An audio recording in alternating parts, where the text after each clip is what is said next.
Okay, so once you've turned off the chiller, this is your heat.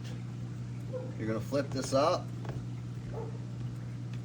and this is where you plug in your cord. Now, make sure you buy a very heavy duty extension cord.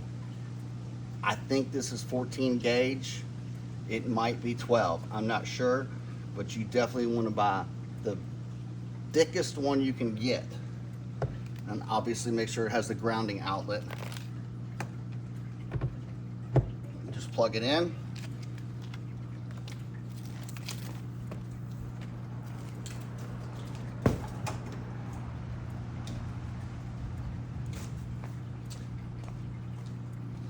And you do want to make sure this heater is on a dedicated outlet by itself. It draws a ton of power.